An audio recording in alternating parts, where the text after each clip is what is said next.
Donc on continue avec la suite. Concernant ce problème, je n'ai pas pu le corriger avec les spins. Donc il fallait passer un rail poli et ça devait prendre plus de temps. Donc alors je vais masquer ça et puis je passe en vue de face. Ici je vais essayer de représenter le cercle là derrière. Je vais donc créer un cercle en cliquant maintenant ici. Ce cercle je vais le décomposer. Je me passe en mode modèle et je prends l'outil de mise à l'échelle pour essayer de redimensionner le cercle. Ok.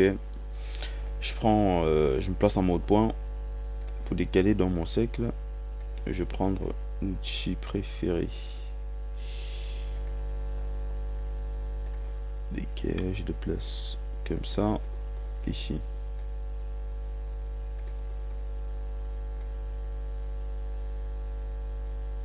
Ok.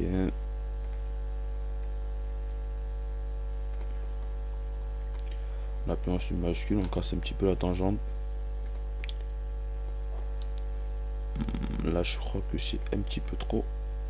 Voilà, donc ici, je glisse comme ça. Voilà, juste pour créer un petit peu cette forme là. On n'est pas obligé d'être précis. Hein. Une fois que c'est fait, ah ouais. Là, c'est pas correct du tout. C'est comme ceci. Voilà. Et donc, je vais dupliquer ce cercle. Donc, en appuyant sur CTRL, puis je déplace. Et je mets ce cercle. Je mets ce point ici. L'autre, je vais le mettre là. Ici, je mets ici. Ça, je mets là. Et j'essaie de tendre les tangentes.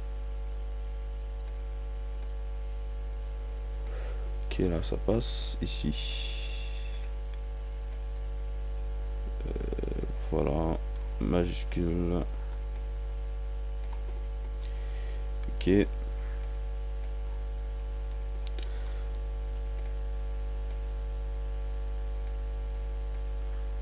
Ok, donc là, c'est bon. Non, non.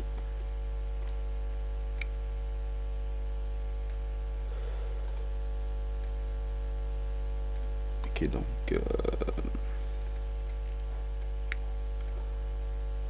là je pense qu'on est bon. Ouais, on peut s'arrêter là. Donc je sélectionne les deux splines. Je vais ici dans objet, connecter les objets plus supprimer. En fait, ça me permet de fusionner les deux splines en une seule. Et comme ça, je vais pouvoir extruder. Donc je sélectionne mon segment. Je vais ici, je prends extrusion en appuyant sur Alt. Donc je clique là, je maintiens. Ça m'ouvre cet onglet et puis à l'intérieur, je clique sur extrusion et appuie sur Alt. Je rentre en perspective. Ici déjà on peut voir que c'est pas lisse en fait, il y a des bosses. Donc je vais rentrer, regardez, donc je vais rentrer ici dans les deux. Voilà. Pour un petit peu lisser ça. Et puis en termes de biseau c'est un peu trop, je mets à 0,3 et dans les étapes je mets 3. Les étapes de subdivision. Attention là derrière, je vais mettre aussi un biseau parce qu'en fait le cercle serait en rotation. Voilà, juste comme ça c'est bon. Et puis j'active ceci. Je sélectionne les deux ici, je vais Alt G pour les grouper. Voilà, ça sera le cercle. Ok. On va déplacer notre cercle vers l'arrière.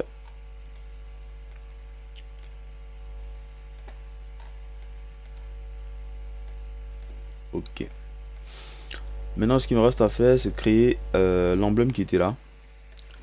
Donc, c'est ça. Donc, ici, on va tout simplement désactiver le fond. Donc, le M qui était derrière. Et puis, enregistrer cette image en PNG. Donc, je vais l'enregistrer.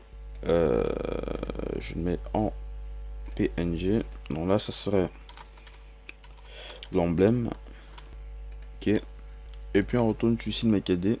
Alors ici je vais créer un plan. Le plan je le mets en X XZ. Ok, donc il n'est pas centré chez moi. Et puis j'essaie d'importer dans la texture. Donc je double-clique ici. Donc je double-clique, je vais dans la couleur. Ici je vais donc choisir mon emblème que je viens de créer. L'emblème ici vous voyez c'est 800 par 600. Donc mon plan, je vais le mettre une largeur de 800 avec une hauteur de 600. Je dépose ma texture par dessus. Et puis je reprends la texture, je vais la glisser dans la texture d'alpha, la texture alpha. Et j'aurai juste à coucher ici. Ouais, j'ai pris la texture là, je maintiens, je glisse là. Et puis une fois que je coche, en fait, ça va masquer mon plan en fonction de l'image. Si je me place en perspective, où est-ce que ça donne en fait. Si je désactive ici, on peut voir que le plan entoure complètement l'emblème. Mais quand j'active l'alpha, on ne voit que l'emblème en fait. Mais sauf qu'il n'est pas en 3D, c'est juste un plan. Je rentre en vue de face et puis je vais rétrécir. Donc avec le mode modèle, je rétrécis mon plan de manière à ce qu'il s'aligne avec l'emblème qui était sur mon image. Donc je vais remplacer déjà l'image en appuyant sur majuscule V. Alors je vais prendre tout simplement ça, je copie et puis je viens coller ici. Voilà, donc ça m'a remplacé. Une fois que j'ai fait ça, je vais désactiver le C et le M pour maintenant essayer de rétrécir mon image. Alors de manière à ce qu'il soit ok comme ça. Vous voyez là, c'est aligné. Et puis je rentre en perspective, je réactive mes trucs, je déplace le plan devant.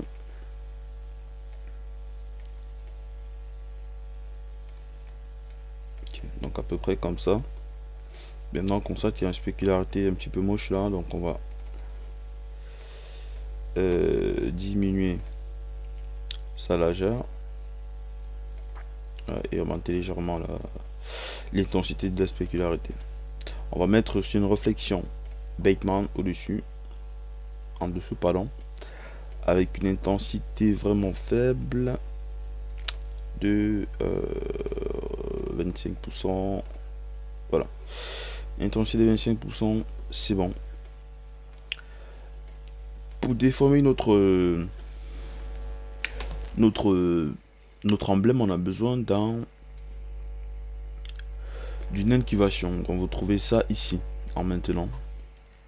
Cette incubation, je vais déjà la mettre dans mon plan, dans l'emblème. Ici, je mets en intensité pour voir dans quel sens il déforme mon emblème. C'est pas dans le sens que je veux, donc on va roter comme ceci de moins 90 degrés, donc en appuyant sur majuscule, et on va roter comme ceci de moins 180 degrés. Vous avez vu? Maintenant, si je fais mon incubation, il rote dans le sens que je veux, mais sauf qu'il emballe tout le logo en fait. Donc on va ici, là c'est la taille des X. Bon, c'est plutôt la profondeur, comme j'ai fait une rotation. Donc là c'est la profondeur, on va mettre une épaisseur d'1 cm. Là c'est sa hauteur, la hauteur pour la déformation. Donc si je déforme maintenant, on peut voir qu'il déforme seulement ici. Donc on va augmenter un petit peu sa hauteur. Je vais diminuer un tout petit peu, à peu près. Je vais mettre ça comme ça. Et là, si je déplace mon incubation vers le bas, et bien ça me déforme le logo tout simplement. Le logo va se déformer et apparaître comme ça. Ok. On peut rajouter un petit peu de subdivision à notre plan, surtout au niveau de la hauteur. Je vais mettre ça à 40.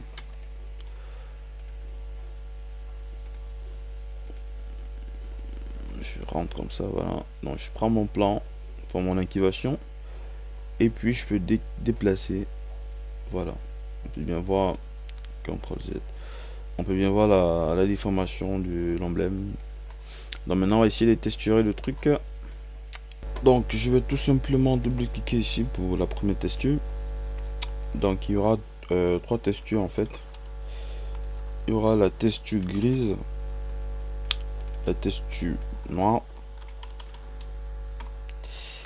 et une texture gris clair. Donc la première texture grise, je vais ici prendre une couleur de 30%, 28, et c'est pas mal, avec une réflexion antérieure. Je me souviens, j'avais utilisé Cinemacader R15, donc je vais mettre 50 dans la luminosité, avec dans du Fresnel à 30. Ouais, c'était juste une simple texture comme ça, je pense même pas qu'il y avait la rigorosité, donc c'était juste voilà, c'était une texture à peu près comme ça. Donc je copie ça, je copie la réflexion pour la coller sur mon gris clair, ainsi que sa spécularité, je la copie pour la coller sur mon gris clair, et puis je supprime ceci. Mon noir, je vais coller la réflexion, je copie cette réflexion, je colle sur mon noir, et puis je vais tout simplement diminuer son intensité parce que c'est du noir. Ok, en gris clair il doit être à 75. Mon noir je vais mettre complètement à 0. Dans sa couleur je vais la mettre à 0. Voilà, normalement c'est comme ça, noir, gris, gris clair. Donc le noir je vais le mettre ici et là. Le gris je mets ça ici en, donc sur mon ici, donc sur la peau en C2, donc juste devant C2. Bon, c'est C1 là, donc juste ici. Je fais pareil pour le M, donc je vais dupliquer tout simplement ceci là pour qu'il soit au-dessus du M. Et puis à derrière, je mettrai, bon, ce biseau ici, dans le moment, je vais l'enlever. Hein. Il n'y a pas de biseau normalement. Ouais, normalement c'est comme ça. Je mettrai un contour ici. Pareil ici, il n'y a pas de biseau. Donc sur le cercle là derrière, c'est tout simplement un couvercle unique. Voilà. J'ai déjà désactivé ça. Ok. La texture grise, je vais la mettre ici derrière, comme ça. Et celui en haut, je mets ma texture grise derrière. Ok. Maintenant, je vais donc créer je crée donc le contour qui avait sur le M et le cercle derrière. Ce contour ici. Ouais, ce contour là, je crée ça avec donc la première spline, par exemple ici. La première spline c'était, voilà, c'était ça. Dans 1, je rentre, je vais dupliquer dans mon 1 et je crée une spline, enfin une extrusion contrôlée. Je prends ma spline, je mets dans l'extrusion contrôlée. Ici je crée un cercle, le cercle sera au-dessus de 1. J'aurai juste à réduire sa taille, la taille de mon cercle. On va mettre sa taille dans les débits, c'est pas mal. Ok. On duplique, donc là c'est M. C'est lui qui sera en gris en fait. Voilà. Je vais dupliquer, donc là je mets ça dans le M, je vais dupliquer ça, là ça serait donc le C. Et j'aurai tout simplement à prendre la première spline du C. Voilà. CTRL Z, je duplique, je mets là, et puis je supprime l'ancienne. Et là j'ai donc ma spline ici. Ok. J'active l'emblème. Voilà. Là ça commence déjà à être un petit peu plus beau. On peut s'arrêter là et démarrer la seconde partie pour l'éclairage, le rendu. Ouais, je fais un petit éclairage rendu sur la quatrième partie, donc à tout de suite.